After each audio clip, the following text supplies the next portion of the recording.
বলেছেন একটা নারী যদি চারটে কাজ যদি করে তাহলে ওই নারীটা আল্লাহর জান্নাতের যে কোনো দরজা দিয়ে ঢুকতে পাবে। যে দরজা দিয়ে হাজী সাহেব চান্স পাবে না, 1 কোটি টাকার দানি চান্স পাবে না, 1 মাস সিয়াম পালন করনেওয়ালা লোক চান্স পাবে না, কিন্তু একজন নারী সেই দরজা দিয়ে ঢুকে যাবে। নবীজি বলেছেন আল মারআতু ইজা সাল্লাত খামসাহা, এই নারীরা শুধুমাত্র 5 ওয়াক্ত সালাত আদায় করো, 5 ওয়াক্ত নামাজ পড়ে নাও। কতদিন পড়বে? আবার দেখুন নারীর মর্যাদা কত। পুরুষের জন্য এরকম কোনো টাইম আছে যে তার নামাজ লাগবে না? আছে না। ওর স্বামী স্ত্রী মিলন করেছে, গোসল ফরজ হয়েছে, তাড়াতাড়ি করে গোসল করে মসজিদে চলে যাও, ওর জন্য কোনো মাপ নেই, আছে? কোনো অবস্থাতে নেই। কিন্তু নারী 1 মাসে কেউ পড়বে 23 দিন, 1 মাসে কেউ নামাজ পড়বে 27 দিন, 1 মাসে কেউ পড়বে আপনার কতদিন না 25 দিন। যে যেমন অসুখে থাকবে তার জন্য নামাজ কাজা করা লাগবে না, আল্লাহ ছুটি দিয়ে দিয়েছে। তোদের ছুটি, তোর নামাজ পড়া লাগবে না, যা ঘুমা তোরা এই অবস্থাতে। বুঝতে পারছেন ইশারাতে কি বলছি? চলুন, আল্লাহ নবী সাল্লাল্লাহু আলাইহি ওয়াসাল্লাম তারপরে বলছেন অসামাত শাহরাহা, একজন নারী শুধু যদি 1 মাস সিয়াম যদি পালন করে নেয়, ও আতাআত বালাহা, শুধু যদি তার স্বামীর সেবা যত্ন করে। এখানে করে বেলডাঙ্গার মেয়েরা। আমি এসেছি, মিনিমাম আমাকে 5 জন বলেছে কানে কানে একটু স্বামী স্ত্রী ব্যাপারটা বলবেন। তার মানে ব্যাপার খুব অসুখে আছে লোকটা, ঠিক আছে না? খুব অসুখে আছে। আহা হা, পৃথিবীতে যে তার স্ত্রীর কাছে সুখে নয় সে কোথাও সুখে নাই, কোথাও সুখে নাই। কি বললাম বুঝলেন? এই যে আল্লাহ নবী সাল্লাল্লাহু আলাইহি ওয়াসাল্লাম নারীদেরকে বলছেন ওয়া আতাআত বালাহা, স্বামীর সেবা করো যদি জান্নাত যদি তুমি যেতে চাও। মাঝখানে একটা কথা বলছি, বলি দিই, মনে যখন আসছে বারবার, বুঝলেন তো? একটা বুড়ো একটা বুড়ি, বয়স হয়ে গেছে মোটামুটি 70-80 বছর, তা বাড়িতে কেউ বাড়ি নাই, তো বুড়ো বুড়ি দুজন হাতে বারান্দায় বসে গল্প করছে মুখে মুখ লাগিয়ে। তা বুড়োটা বলছে বুড়িকে, আচ্ছা আব্দুল্লাহর মা, আচ্ছা তুমি কি সত্যি আমাকে ভালোবাসো? তো বলছি তুমি আর ঢং করো না তো, 5টা ছেলের বিয়ে হয়ে গেল, এখন বলছে ভালোবাসো না। ভালোবাসো না তো এমনি তোমার কাছে পড়ে আছি বলছে। তো বলছে না, আমার যেন কেমন কেমন অবিশ্বাস হচ্ছে। যাই হোক, তা বুড়োটা অসুস্থ আর কি, বয়স্ক লোক তো, ওর দমের কষ্ট, নিঃশ্বাসের কষ্ট হয়, কাশি টাশি হয়। তা লোকটা খুব কাশতে তখন বলছে আজ রাতটা মনে হয় আর পার হবে না, আজরাইল চলে আসতে পারে। এত কাশি কি আর সহ্য করা যায়? ওর স্ত্রী তখন মুখের কাছে গিয়ে বলছে, দেখো বুড়ো বয়সে এরকম দুঃখ দেওয়া কথা বলো না, তোমার ছাড়া আমি কি করে থাকবো বলো, তোমার জন্যই তো আমার অক্সিজেনটা চলছে। মানে যত প্রেম ছিল একদম, মানে সব, কেউ তো বাড়ি নেই, পোতাপুতি সব জলসা শুনতে চলে এসেছে, বুড়ো ওই করছে না। বুড়োটা রাতের বেলা শুয়ে আছে, বুড়িটা শুয়ে আছে একটা মশারির ভিতরে বারান্দাতে, গরমের দিন। এখন ওদের বাড়ি একটা এঁড়ে গরু ছিল, এঁড়ে গরু বুঝেন তো? হ্যাঁ, ওই জমি ওই খোল টোল খেতে দেয় না ভিজিয়ে, বালতিতে খোল ভিজানো ছিল। গোয়ালঘর থেকে কোনো রকমভাবে এখন গরুটা পালিয়ে এসছে, কোনো রকমভাবে পালিয়ে এসে ও বালতিতে খোল খেতে গিয়ে শিঙে বালতিটা লেগে গেছে। গরু দেখতে পাচ্ছে না তো, গিয়ে দিয়ালে ধাস করে মেরে দিয়েছে। এখন যখন মেরেছে বিশাল জোরে, তখন বুড়িটার ঘুম ভেঙে গেছে। বুড়িটা মশারিটা আস্তে আস্তে করে তুলে দেখছে, কি ব্যাপারে, এরকম প্রাণী তো জীবনে দেখিনি। গরু হলে তবু চেনা যায়, কিন্তু ওর মুখে তো বালতি লেগে আছে, বুঝতে পারছে না। তখন ওই গরুটা আস্তে আস্তে মশারির দিকে আসছে, তখন বুড়ি মশারি থেকে বার হয়ে বলছে, আমার দিকে আসছিস কেন, বুড়োটার দিকে যা। আমার দিকে কেন আসছি, ও অসুস্থ, ওর দিকে যা। মানে বুড়ি ভেবেছে এই যে বলেছিল আজরাইল আসবে, মনে হয় আজরাইলই আসছে। সকালবেলা বলছে শাকিলার মা, ও শাকিলার মা, সত্যি তুমি আমায় ভালোবাসো? বলছি তোমায় ছাড়া বাঁচবো না। বলছি রাতে এঁড়ে গরু দেখে যদি আমার দিকে পাঠিয়ে দাও, তুমি তাহলে কত ভালোবাসো এটা আমার কাল রাতেই পরীক্ষা হয়ে গেছে। কি বললাম বুঝলে? খুব সাবধান, ভালোবাসবেন, অতিরিক্ত বাঁচতে যাবেন না। আল্লাহ নবী সাল্লাল্লাহু আলাইহি ওয়াসাল্লাম তারপরে বলছেন ও আহসানাত ফারজাহা, নারী তুমি জান্নাত যেতে চাও তাহলে তুমি তোমার লজ্জাস্থানকে হেফাজত করো। আচ্ছা, এবার একটা প্রশ্ন করছি। এক, বলুন তো, পুরুষের লজ্জা বেশি না নারীর লজ্জা বেশি? যে নারী, সব ভুল বলেছে এরা, সব ভুল। প্রমাণ আপনাকে করি, তারপর আপনার হুঁশে আসবে কথাটা যে মমতাজুল সাহেব এ কথা পেলো কোথায়? এখান থেকে বহরমপুর যাবেন, আপনি বাসে উঠেছেন, বাসে 30 জন পুরুষ আছে, 30 জন নারী আছে। আচ্ছা, 30 জন পুরুষের একটা পুরুষ মানুষের বগল, পিঠ, পেট দেখা যায়? যায়। কিন্তু 30 জনের ভিতরে 10 জন মেয়ে এমন ওঠে যাদের পেট, পিঠ, বগল সব দেখা যায়। দেখা যায় না? তার মানে বোঝা যাচ্ছে পুরুষ মানুষের পেট দেখতে গেলে জামা আগলা করে দেখতে হয়। তার মানে ওর লজ্জা বেশি, ও সবার সামনে এটা খুলতে পারে না, লজ্জা বোধ করে। একজন নারী, সব থেকে দামি জিনিস তোমার দেহটা, তাই না? তোমার বাদানটা সব থেকে দামি, অথচ নারী দেখবেন এটা খুলে বাজারে ঘাটে বাসে ট্রেনে ঘুরছে, ঘুরছে না? মোহাম্মদ সাল্লাল্লাহু আলাইহি ওয়াসাল্লাম তিনি বলছেন, ওয়াহাসানাত ফারজাহা, নারী তুমি তোমার লজ্জাস্থানে হেফাজত করো। স্বামী বাড়িতে নেই, কে? না আমি তোমার সাথে সাইফুল মামা বলছি। এসে নতুন বৌমা বাড়িতে একটা পুরুষ মানুষ ঢুকিয়েছে, তো শাশুড়ি জিজ্ঞেস করে বলছে, হা গো বৌমা এটা কে হয়? বলছে এটা আমার মামা হয়। শাশুড়ি তখন বলছে, তাহলে হলে হতে পারে, মামা মানে কোনো সম্পর্ক খারাপ নয় তো? খারাপ না ভালো? হ্যাঁ, ভালো। চলে যাবার পরে বলছে, কই তোমাদের বাড়িতে তোমার মায়ের মুখে গল্প শুনিনি যে অমুক জায়গায় তোমার মামা আছে? বলছে না, ওটা আমার মায়ের পাতানো ভাই। পাতানো কুটুম বোঝেন? কি বলে আপনাদের? পাতানো কুটুম। পাতানো কুটুমকে মামা বলে বাড়িতে ডেকে আনছে, এটা জায়েজ না না জায়েজ? হারাম। তোমার পাতানো মামা, পাতানো খালু চলবে না। বলছে ছোটবেলা থেকে ভাই বলে ডাকি, এর সামনে আর কি পর্দা করব? বিয়া আদব কোথাকার। তুমি জানো ইসলামের কি পদ্ধতি? আমার স্ত্রী বাচ্চা কাচ্চা হয় না, আমার স্ত্রীর অরিজিনাল নয়, বোঝানোর জন্য বলছি, বাচ্চা কাচ্চা হয় না। তা আমি হসপিটালে গেলাম, একটা বাচ্চা কিনে আনলাম। বাচ্চাটার বয়স ওই 1 বছর হবে। বাচ্চাটা আস্তে আস্তে 2 বছর, 3 বছর, 4 বছর, 5 বছর, 10 বছর, 20 বছর বয়স হয়ে গেল। বাচ্চাটা আমাকে আব্বা বলে ডাকে, আমার স্ত্রীকে মা বলে ডাকে।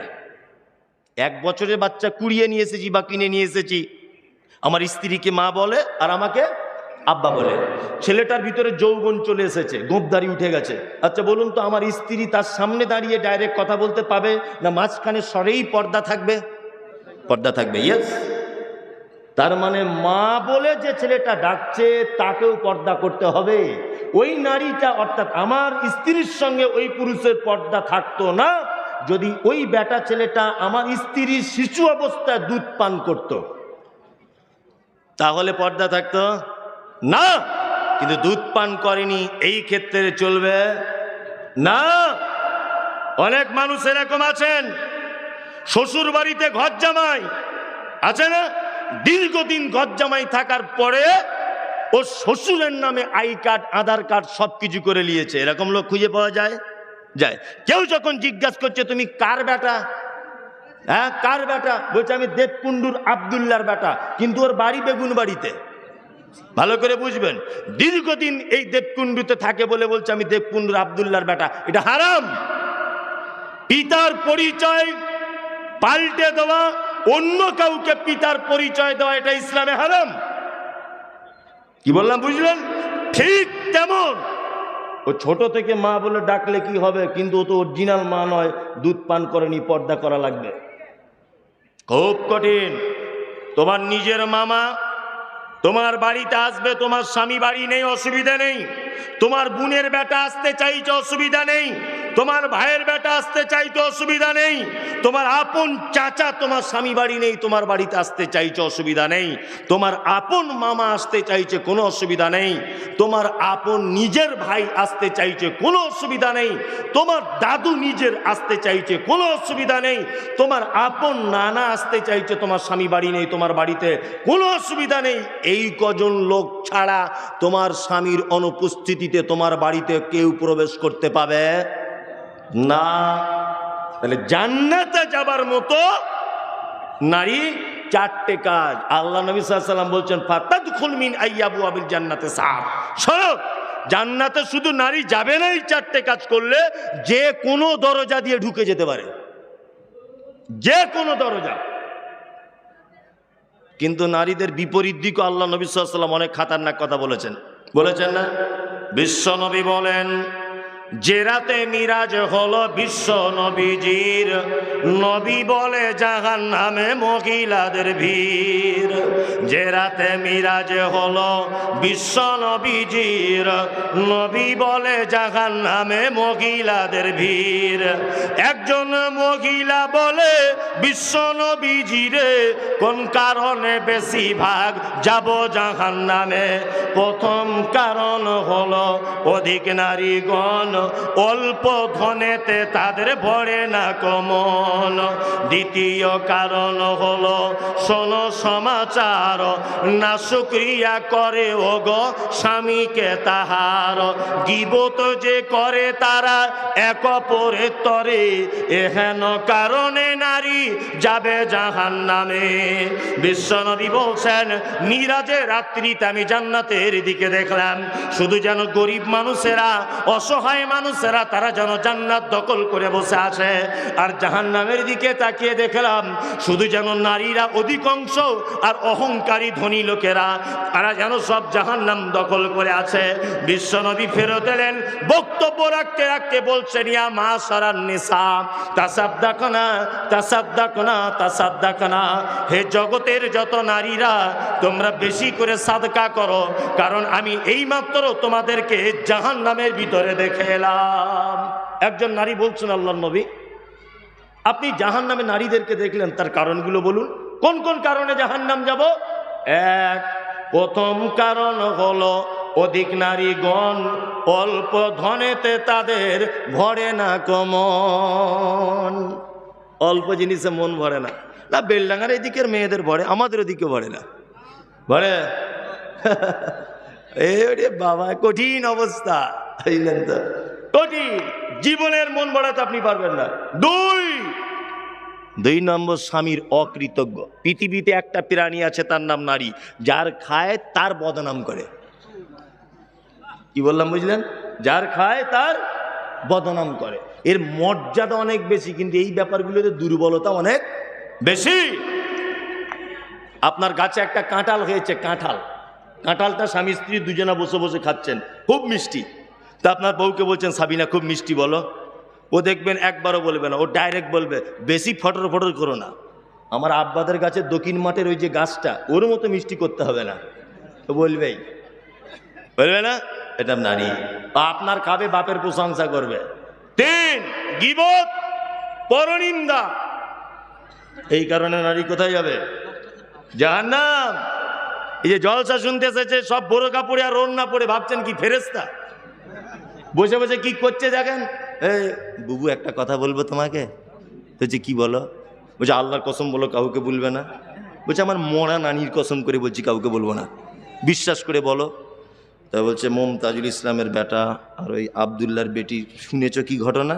বলছে না, শুনিনি তো। বলছে কাউকে বলে দিও না। বলছে আল্লাহর কসম কাউকে বলবো না। শুনে নিল। শুনে নেওয়ার পরই ও আর একজনকে গিয়ে বলছে, বুবু আল্লাহর কসম বলতে মানা করেছে, তবুও আমি আল্লাহর কসম তোকে বিশ্বাস করে বলছি। দেখবেন সারা প্যান্ডেল হয়ে গেছে জলসা শেষে। কি বললাম বুঝলেন? এর নাম নারী।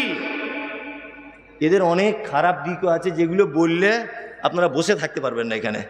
কিন্তু যাই হোক, বিশাল একটা প্রতিষ্ঠানের জলসা। আর একটা নারীর মর্যাদা বলতে বাকি আছে, তার নাম নারী হচ্ছে মা। নারীকে মা, মায়ের মর্যাদা দিয়েছে ইসলাম।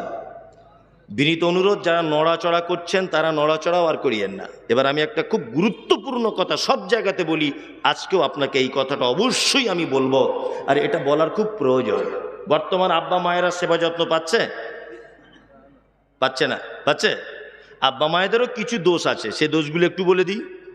এক, যে ছেলের টাকা বেশি তার বেটা বারবার কোলে নিয়ে ঘোরে। কারেক্ট না?